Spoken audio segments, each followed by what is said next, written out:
하나님께서 우리를 구원하시고 여러분과 제가 거룩한 삶을 살기를 원하십니다. 그죠? 그런데 그 거룩에 우리가 작은 소제목으로 뭘 봤습니까? 하나님께 사랑받는 자녀들처럼 하나님을 본받으라. 하나님을 본받는 것, 우리가 이 전체를 지배하는 소제목입니다. 그죠?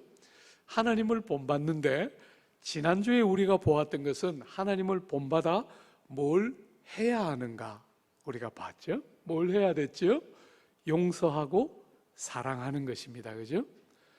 하나님께서 그리스도 안에서 우리를 용서하신 것처럼 우리도 누군가를 진심으로 용서하고, 그리스도께서 자기를 희생하시면서 우리를 사랑하신 것처럼 우리도 희생이 수반되는 사랑으로 사람을 사랑하라. 그것이 하나님을 닮는 자로서 우리가 해야 할 일들이었죠. 그죠? 오늘은 하나님의 자녀이고 하나님을 본받는 자이기 때문에 우리가 안 해야 할 것이 있다는 거예요. 이름도 불러서는 안 되는 것이 우리에게 있다는 거예요. 하나님의 아들이고 하나님을 본받는 자이기 때문에 이름도 불러서는 안 되는 것들이 있다. 그게 뭔가 한번 보십시오. 3절입니다. 음행과 온갖 더러운 것과 탐욕은 너희 중에서 그 이름조차도 부르지 말라. 이는 성도에게 마땅한 바니라. 누추함과 어리석은 말이나 희롱의 말이 마땅치 아니하니 오히려 감사하는 말을 하라. 여러분, 이 내용을 하나하나 좀 뜯어보기 전에, 이 성경은 지금 2000년 전에 기록되어 있잖아요. 그죠? 우리는 2000년이 지난 지금을 살고 있어요. 2000년 전이나 우리가 살고 있는 지금이나 사랑하는 여러분, 죄 혹은 하나님이 이름도 부르기를 원치 않는 우리 성도들이 하지 않기를 원하는 일, 제일 먼저 뭐가 나와요? 음행이 나와요. 2000년 전이나 지금이나 사람들의 이 죄악, 이렇게 말할 때 제일 첫 번째가 음행이에요. 여러분, 이 음행이 무엇입니까? 음행은 부부 둘 사이를 벗어난 성적인 불법 행위를 음행이라고 말해요. 성경은 성적인 관계는 남편과 아내 사이에서만 합법적으로 허락하고 나머지를 음행으로 절대로 인정하지 않아요.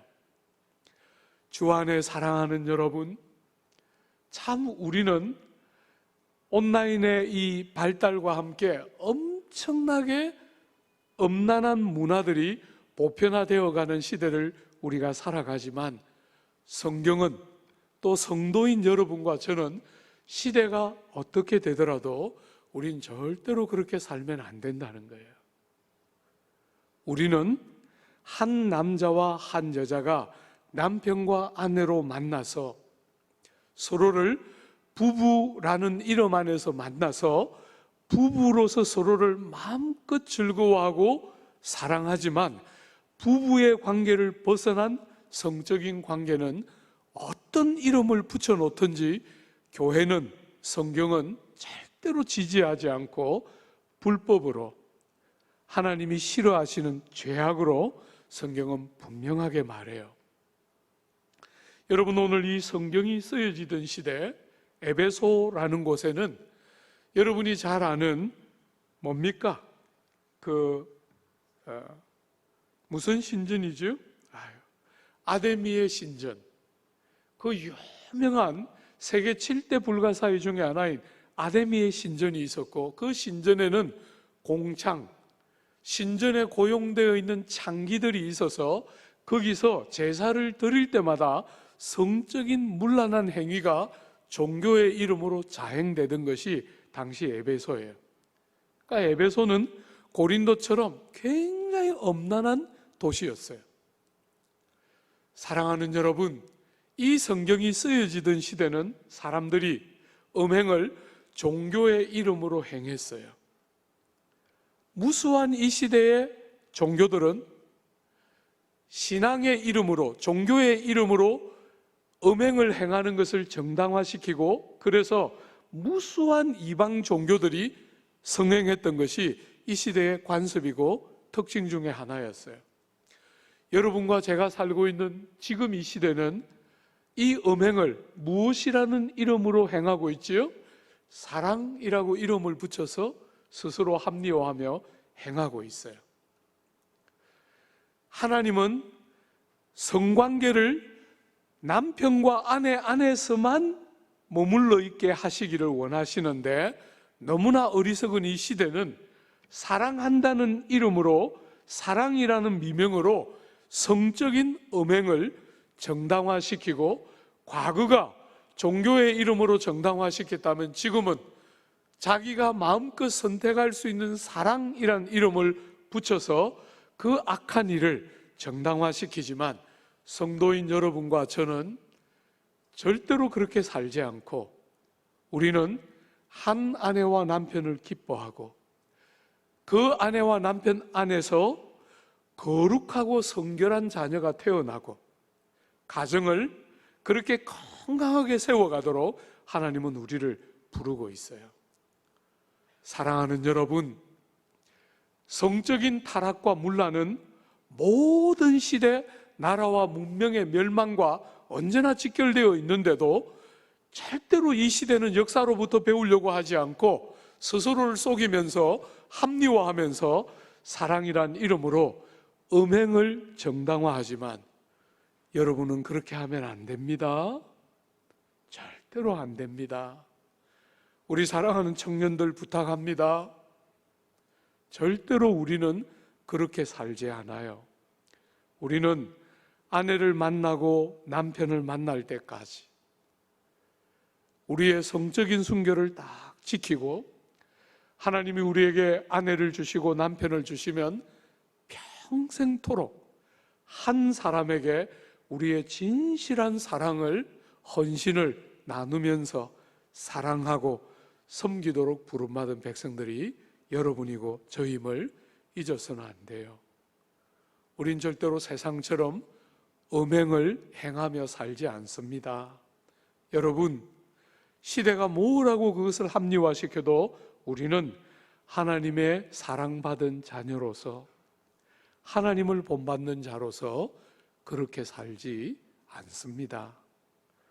오늘 사랑하는 여러분, 두 번째로 여러분과 제가 이름도 부르면 안 되는 것이 더러운 것, 온갖 더러운 것, 이렇게 말했어요.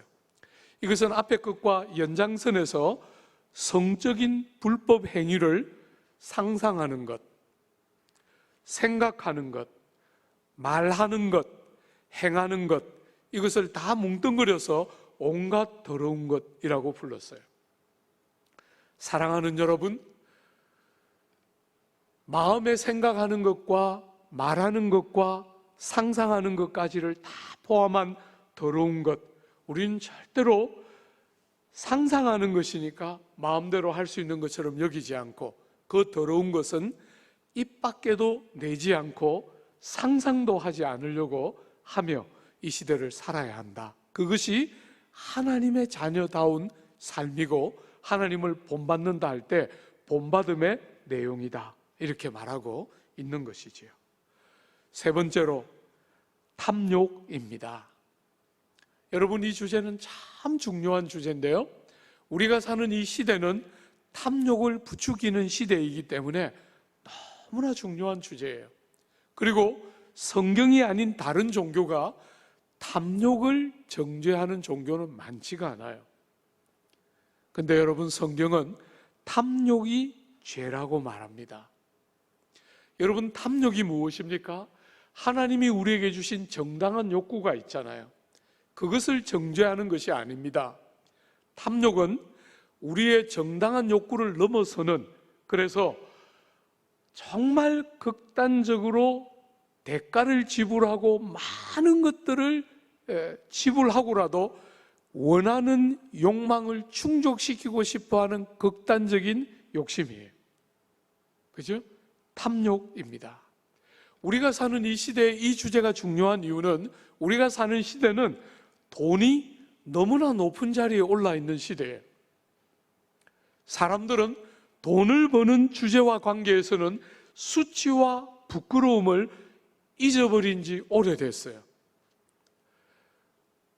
어떤 일들을 죄되고 악한 것이면 사람들이 부끄러움을 느끼고 수치를 느껴야 마땅한데, 돈을 버는 주제와 관계에서는 이 시대의 정신은 수치와 부끄러움을 상실한 시대예요.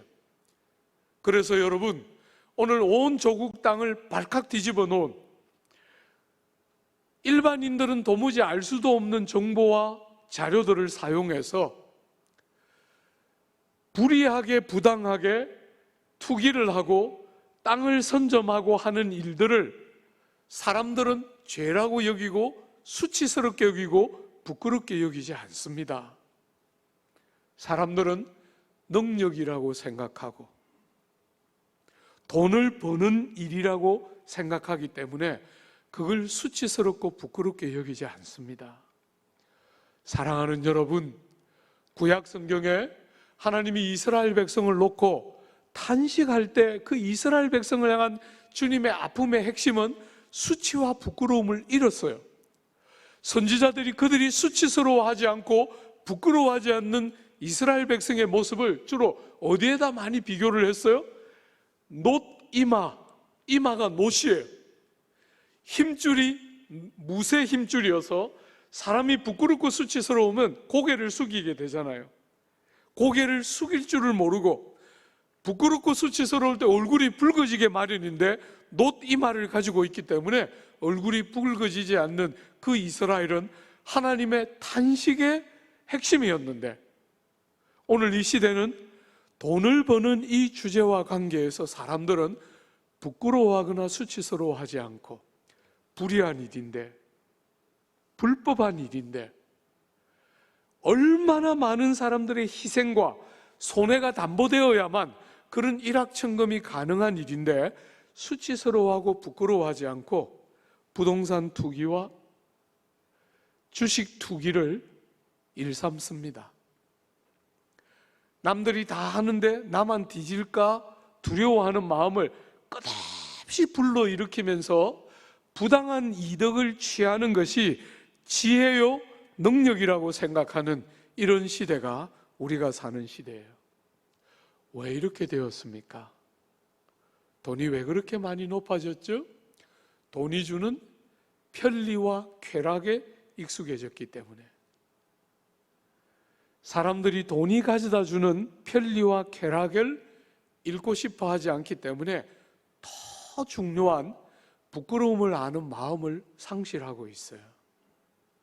사람이 그렇게 살아야 사람답게 사는 것인데 수치도 부끄러움도 모르고 돈을 버는 일이라면 앞뒤를 가리지 않고 정말 높은 자리에 있는 사람이든 낮은 자리에 있는 사람이든 공직에 있는 사람이든 그냥 일반적인 직에 있는 사람이든 누구든지 앞다투어서 정보를 이용해서 남들보다 먼저 그것이 자신의 능력이라도 되는 것처럼 그런 것을 가지고 부동산에 투기해서 일확천금 한꺼번에 몇 억씩 올라가는 것이 정상적인 것처럼 여기면서 돈을 벌려고 하는, 그렇게 해서 탐욕을 마음껏 충족시키는 것이 행복이라고 여기는 이런 시대에 하나님의 자녀인 여러분과 저에게 이름도 부르지 말라는 거예요.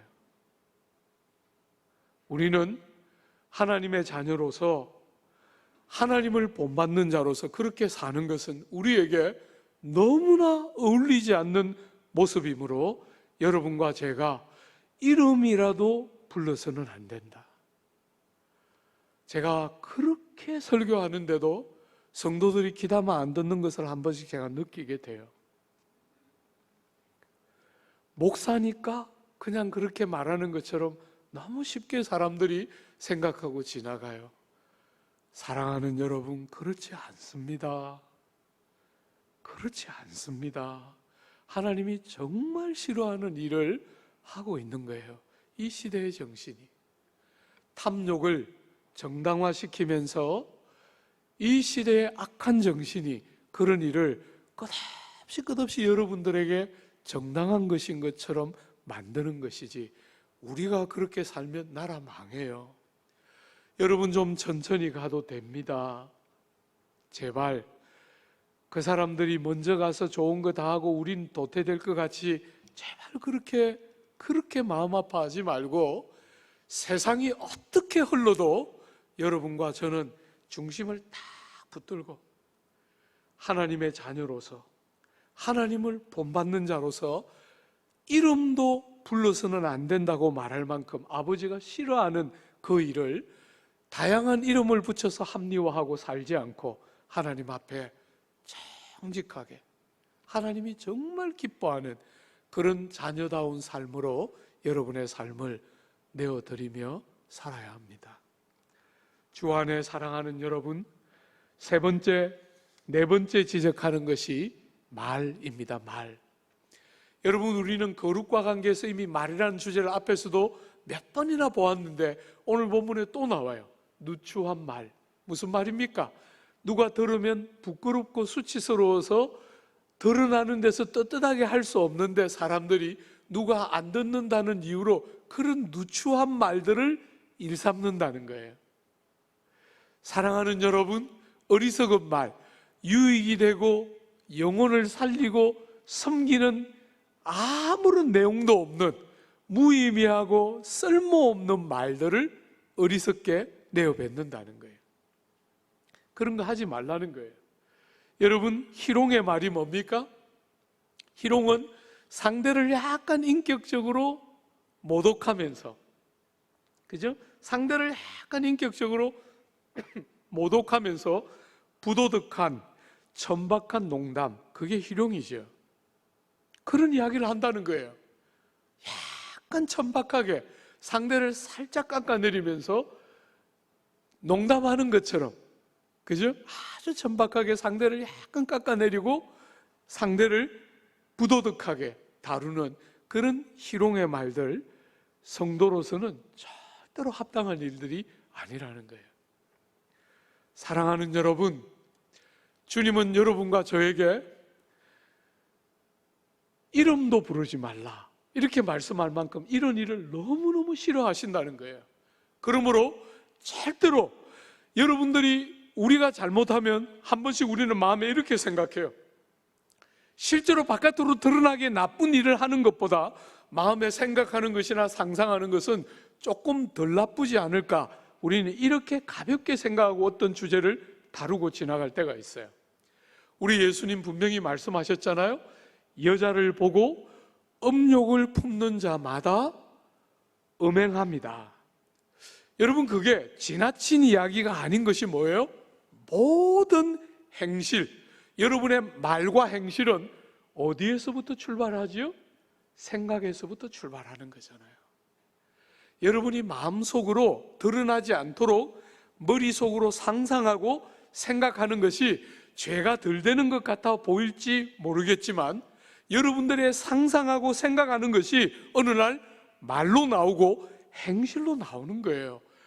상황이 되고 환경이 갖추어지면 그것이 말과 행실로 나오는 것이기 때문에, 사랑하는 여러분, 절대로 빈틈을 주지 않고 생각하는 것부터, 상상하는 것부터 하나님 앞에 정결하고 깨끗하게, 정말 생각부터 빈틈없이 선을 쫙 그어서 생각이니까 괜찮으려니 생각하고 지나가지 않고 딱 선을 그어서 그것이 어느 순간에 여러분들의 말이 되고 행위가 되지 않도록 제일 앞선에서부터 잘라서 버리라는 거예요. 이름도 부르지 말라 이렇게 말씀하셨죠. 그리고 말을 할 때 그런 누추한 말이나 어리석은 말이나 희롱하는 말을 하지 말고 감사하는 말을 하라. 여러분, 뭔가를 안 하는 것은 충분하지 않아요. 뭔가를 안 하려고 노력하는 것은 그 일을 안 하도록 도와주는 게 아니라, 안 하지만 적극적으로 여러분의 마음을 그 어딘가에 쏟지 않으면, 감사하는 말을 하고 다른 데 에너지를 쏟지 않으면, 안 하는 것만 가지고 여러분을 보존하고 지키는 것은 한계가 너무나 분명해요. 한 번만 생각해 봐요. 여러분과 저의 삶에 감사할 제목이 얼마나 많습니까? 얼마나 많습니까? 저는 나이가 이만큼 드니까 저에게 제일 감격스러운 말은 제가 목사라는 사실이에요. 사랑하는 여러분, 30대, 40대 때는 제가 목사라는 게 짐이었어요. 짐. 아니고 싶고, 너무나 성품이 따라주지 못하고, 너무나 못된 습관과 한계들이 이렇게 분명한데, 목사라는 것이 30, 40대일 때 얼마나 짓누르는 주제였는지 몰라요. 50이 넘고 60이 된 지금은 여러분 여전히 한계가 보이고 여전히 목회직이 얼마나 무거운지도 느껴지지만 한 번씩 너무너무 감격스러워요. 여러분, 저는 제 침대 옆에다가 방석을 하나 이렇게 갖다 놓고 있어요. 넓은 방석이 있어요. 요즘은 어디 가서 기도하면 전부 이렇게 기도하잖아요. 의자에 다 앉아서 기도하기 때문에 한 번씩 무릎을 꿇어서 기도하고 싶은 때가 있어요. 그래서 하나님이 마음을 주실 때 지체하지 않고 무릎 꿇고 싶어서 제 침실 옆에, 침대 바로 옆에 방석을 하나 뒀어요. 하나님이 마음을 주실 때마다 무릎을 꿇어서 제가 제일 먼저 하는 기도가 뭔지 아십니까? 하나님, 제가 목사입니다. 저 같은 것이, 목사라는 사실이 얼마나 감격적인지 모르겠어요. 이렇게 허물투성이, 한계투성인데 목사라는 것이 너무너무 죄송하지만 감격스러워요. 사랑하는 여러분, 세월이 흘러가면 흘러갈수록 한 사람을 책임질 수 있는 사람이 못 된다는 걸 제가 제 안에서 보게 돼요. 그런 저에게 하나님이 아내를 주셨다는 것이 얼마나 큰 위로인지 모르겠어요. 자격도 없는 저 같은 사람에게 배필을 주셨다. 한 번씩 정말 너무너무 감사해요.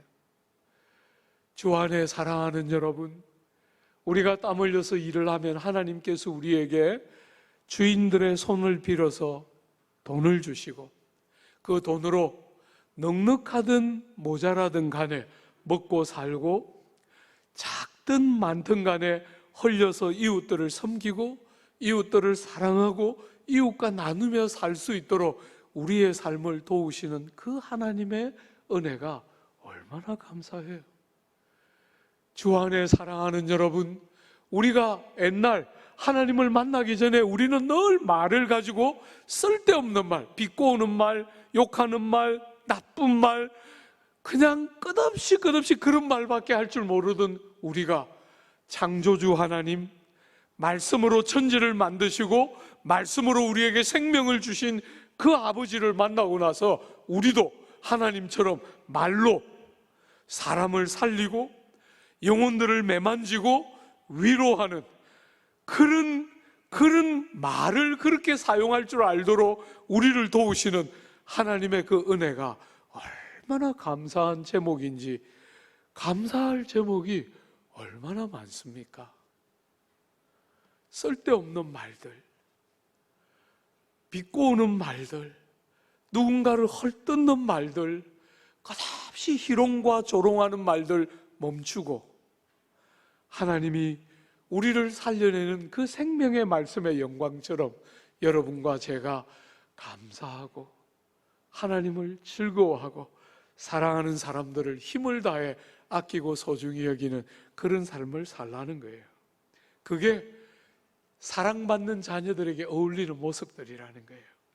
그런데도 끝까지 고집부리면서 음행을 주장하고 온갖 더러운 생각과 상상을 눈에 보이지 않기 때문에 하고, 사랑하는 여러분, 이 시대의 정신을 따라 탐욕을 따라 인생을 그냥 줄다름질 치는 사람들은 어떤 삶이 기다리고 있다는 거예요? 5절 한번 보십시오. 너희도 정녕 이것을 알거니와. 여러분, 재론의 여지가 없이 어떤 사람도 반론할 필요가 없이, 논란의 여지가 없이 모두가 동의하고 모두가 알고 있는 사실, 그게 뭡니까? 한번 보십시오. 음행하는 자나 더러운 자나 탐하는 자, 곧 우상 숭배자는 다 그리스도와 하나님의 나라에서 기업을 얻지 못할 것이다. 사랑하는 여러분, 끝까지 음행하는 자들, 끝까지 더러운 일들의 마음과 생각을 빼앗기는 사람들, 끝까지 탐욕에 붙들려서 사는 사람들은 여러분 표현으로 말하면 뭐라고요? 천국 못 간다는 거예요. 천국에 못 간다는 거예요. 사랑하는 여러분, 우리가 잠시 후에 보겠지만 6절을 한 번만 땡겨서 보십시오. 누구든지 헛된 말로 너희를 속이지 못하게 하라. 이로 말미암아 하나님의 진노가 불순종의 아들들에게 임하나니. 여러분, 이렇게 모두가 알고 선명하게 성경에서 말하고 있는데도 속이는 자들이 나와서 헛된 말로 여러분을 속여서 결국은 하나님의 진노의 심판 앞에 던져지도록 하는 일들이 일어나므로 미혹되지 않도록 조심하라는 거예요. 사랑하는 여러분, 은혜로 받는 구원이라는 말이 여러분이 어떻게 살아도 구원받는다는 말로 사람들은 자꾸 오해해요. 그래서 교회를 다니고 예수를 믿는다고 하면서도 음행을 행하고 탐욕을 행하고 온갖 더러운 것들을 포기하지 않고 행하면서 나는 예수 믿는다라고 말만 하면 천국 가는 것처럼 속이는 헛된 말로 속이는 자들이 있는데, 그렇게 속이는 속임에 넘어가면 잠시 위로는 될지 모르겠지만 하나님의 진노를 피할 수 없다. 성경은 그렇게 말하고 있는 거예요. 사랑하는 여러분, 고린도전서 6장에 보면 불의한 자가 하나님의 나라를 유업으로 받지 못할 줄 알지 못하느냐, 그렇게 말해놓고 그 다음에 이렇게 말했어요. 미혹을 받지 말라. 이 주제와 관련해서 미혹하는 자들이 자꾸 일어난다는 거예요. 미혹을 받지 말라. 왜요? 음란하는 자나 우상숭배자나 간음하는 자나 탐색하는 자나 남색하는 자나 도적이나 탐남하는 자나 술 취하는 자나 후욕하는 자나 토색하는 자들은 하나님의 나라를 유업으로 받지 못하리라. 부동산의 투기에서 남들이 모르는 고급 정보를 먼저 빼내서 부동산의 투기에서 돈을 무진장 벌면 세상이 볼 때 능력 같아 보이고 성공 같지만 성경적으로 말하면 하나님 나라하고 아무 관계 없다는 거예요. 여러분, 분명하게 기억해야 합니다. 죄를 그렇게 자행하고 회개하면 되니까 또 용서해 주겠지 하고 스스로를 속이지 말라는 거예요. 그렇지 않습니다. 그렇게 토색하는 자들은 하나님 백성이 아니라는 거예요. 천국에 못 들어간다는 거예요. 사랑하는 여러분, 성경이 분명하게 그렇게 말하고 있는 것을 귀담아 들어야 합니다. 요한계시록 22장의 마지막 장이죠, 그죠? 위에서부터, 하늘에서부터 땅으로 하나님의 그리스도의 새 신부인 예루살렘 성이 내려옵니다. 이렇게 말합니다. 개들과 술객들과 행음자들과 살인자들과 우상숭배자들과 및 거짓말을 좋아하여 지어내는 자마다 성 밖에 있으리라. 그 성이 위에서부터 아래로 내려올 때 이런 사람들은 성 안에 못 있는다는 거예요. 하나님의 백성 아니라는 거지요. 주 안에 사랑하는 여러분, 오늘 본문에서 특별히 탐욕, 탐하는 자들을 뭐라고 불렀어요? 우상숭배하는 자 하고 불렀어요. 여러분, 왜 탐심이 성경은 우상숭배라고 말하는지 아십니까? 모든 우상숭배의 뿌리가 탐심이기 때문이에요. 사람들이 마음속에 가득한 욕망을 정당화시키기 위해서 우상을 만들어내는 거예요. 말 못하는 우상. 그래서 양심을 합리화하고 마음껏 탐욕을 정당화시키는 체계가 우상이고 이방 종교들이에요. 사랑하는 여러분, 하나님이 계셔야 될 그 자리에 사람의 탐심이 그 자리에 있기 때문에 탐심이 우상숭배인 것이에요. 하나님은 분명하게 말씀하시기를 돈과 재물과 하나님을 겸하여 섬기는 게 불가능하다 하셨는데 재물을 끝까지 포기하지 않고 붙들기 때문에 탐심은 우상숭배라고 불리는 거예요. 사랑하는 여러분, 이 말의 뜻이 뭡니까? 엄난한 자들과 탐하는 자들과 더러운 자들은 하나님 나라에 못 들어간다, 이렇게 말하는 말의 의미가 뭡니까? 여러분이 인생을 살아가면서 이런 일을 한 번이라도 하면 여러분들은 천국과 관계없다, 이런 말은 아닙니다. 사랑하는 여러분, 여러분과 저는 욕심과 탐욕에 휘둘리는 그런 성품을 가지고 이 땅에 왔던 사람으로서 성도가 되고 나서 다시는 그 일을 안 해야지 다짐하지만 때로 우리가 넘어지는 것을 우리는 경험하게 돼요. 그럴 때 사랑하는 여러분, 한 번이라도 넘어지면 여러분은 천국 못 간다, 그런 말은 아니지요. 오늘 이 말의 의미가 무엇입니까? 사람들이 여러분을 생각할 때 여러분의 특징과 여러분의 삶의 방식을 머리에 딱 떠올릴 때 음행하는 자, 더러운 자, 탐욕에 가득한 자, 이렇게 느낄 만큼 여러분의 삶의 특징이, 여러분의 삶의 방식이 이런 것이면 여러분들은 뭐라고 말을 하고 있든지 간에 하나님 나라 못 들어간다는 거예요. 자발적으로, 반복적으로, 고의적으로 이런 삶을 계속해서 선택하면서 돌이키거나 회개하지 아니하고 그런 삶을 합리화하면서 끝없이 반복해서 그런 일을 하면 여러분들은 하나님 나라의 백성이 아니라는 거예요. 여러분, 우리가 때로는 우리의 옛 사람처럼 우리가 하지 않아야 할 그런 어리석은 일을 여러분과 저도 한 번씩 하게 되지 않습니까? 그렇게 하게 될 때 어떻게 합니까? 우리가 뻔뻔스럽게 핑계대거나 합리화하지 않고 가슴을 찢고 애통해하면서 하나님의 사랑받은 자녀로서 가능하지 않은 일을 행했다는 사실을 인정하면서 애통하고 회개하고 돌이키는 것이 우리들의 특징이죠. 우리가 실패를 하지 않는 사람은 아닙니다. 그러나 실패를 하면 그 실패를 인정할 줄 알고 하나님 앞에 자복하고 토설하고 돌이키지, 그것을 끝까지 고집하면서 합리화하고 정당화하는 자리에 절대로 머물러 있지 않는다는 거예요. 사랑하는 여러분, 헛된 말로 여러분을 절대로 실족케 하는 자들이 나오지 않도록 마음을 지켜야 합니다. 초대교회부터 건세기에 오늘 우리가 사는 현재에 이르기까지 헛된 말로 여러분의 영혼을 노락질하는 자들이 주변에 얼마나 많았는지 몰라요.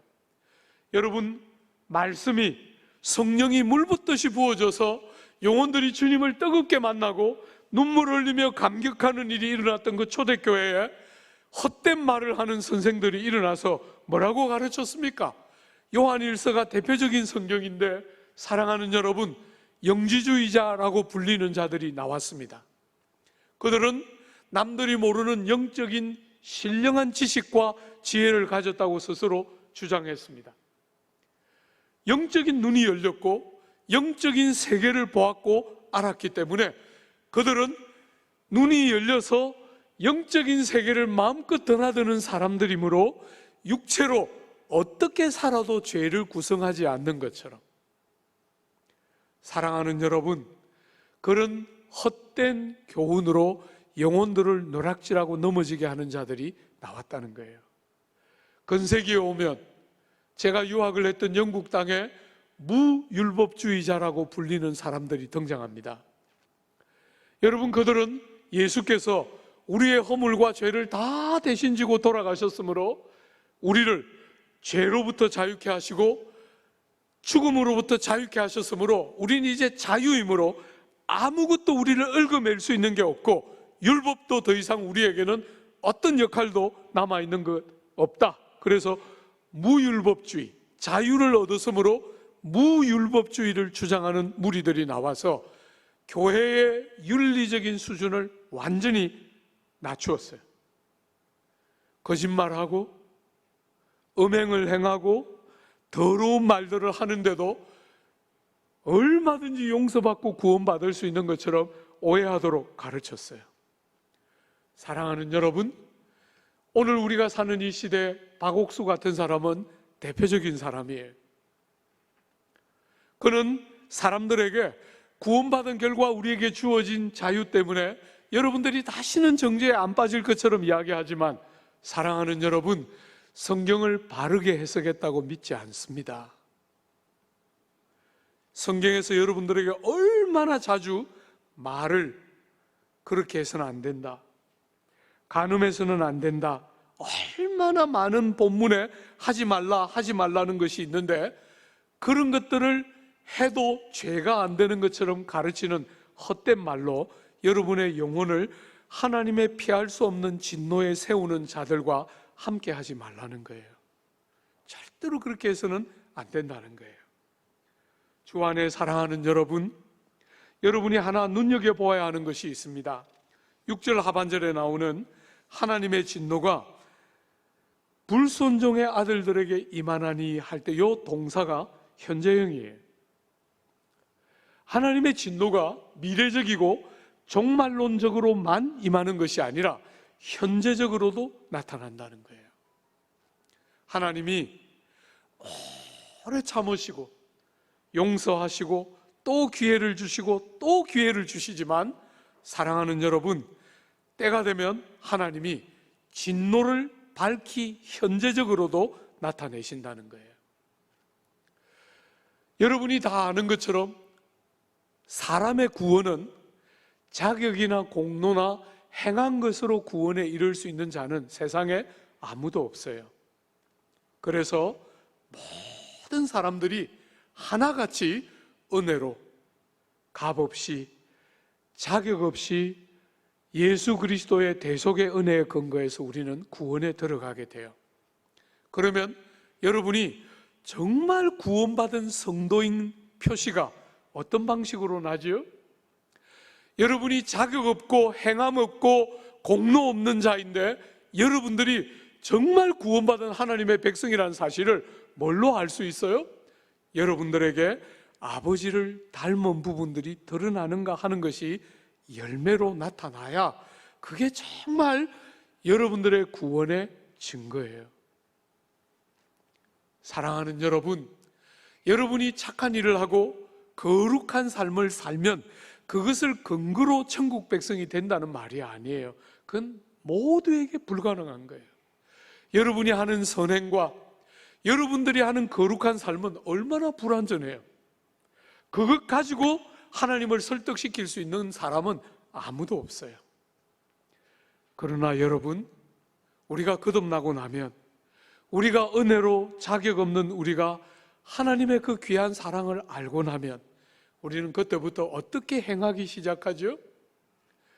더 이상 옛날처럼 옛 사람처럼 살기를 멈추고 새 사람에게 합당한 모양이 드러나도록 살려고 하기 시작해요. 더러운 말, 음행, 온갖 욕심 전부 우리를 특징 짓는 삶이었는데 다시는 그렇게 살고 싶어 하지 않아요. 아버지를 본받고 싶어 하기 때문에, 아버지의 사랑이 뭔지를 알기 때문에, 그 삶 때문에 천국 가는 것은 아니지만 그 삶은 우리가 천국 백성인 증거이지요. 그죠? 우리 안에 다른 일이 일어났다는 사실을 보여주는 것이 여러분과 저의 삶의 모습이에요. 사랑하는 여러분, 여러분과 저는 언젠가 하나님 앞에 벌거벗은 모양으로 서게 돼요. 우리는 반드시 한번 하나님의 심판대 앞에 세워질 거예요. 그때 우리의 벌거벗은 몸을 가리는 것은 하나밖에 없어요. 예수의 공로와 생명의 말씀이에요. 여러분이 땅을 살아가면서 이 연약한 양심을 합리화시키는 핑계는 그날 여러분에게 아무 힘도 없을 거예요. 하나님은 속는 분이 아니에요. 사랑하는 여러분, 예수와 진리의 말씀을 순종한 여러분의 삶 빼고는 다 없어지게 돼요. 다 없어지게 돼요. 주 안에 사랑하는 여러분, 이렇게 불법을 가르치는 세상, 그게 능력이라고 생각하고 돈을 많이 버는 것이 성공이라고 가르치는 세상에 사랑하는 여러분, 우리는 성공하고 우리는 능력 있게 살도록 부름받는 게 아니라 우리는 성결하고 거룩하도록 하나님 앞에 탐욕을 온갖 이름으로 그럴듯하게 고쳐서 붙이는 것이 아니라 탐욕인 줄 인정하고 절대로 그렇게 살지 않고 성결하고 거룩하게 살고, 사랑하는 여러분, 한 아내와 한 남편을 온전히 기뻐하고 여러분들의 삶을 거룩과 성결로 아내와 남편 안에 마음껏 서로를 즐거워하는 그런 은혜의 통로, 이 세상의 빛으로 소금으로 나타나는 하나님의 사람, 여러분의 삶이 되고 여러분의 경험이 되는 은혜가 있게 되기를 바라고 축복합니다.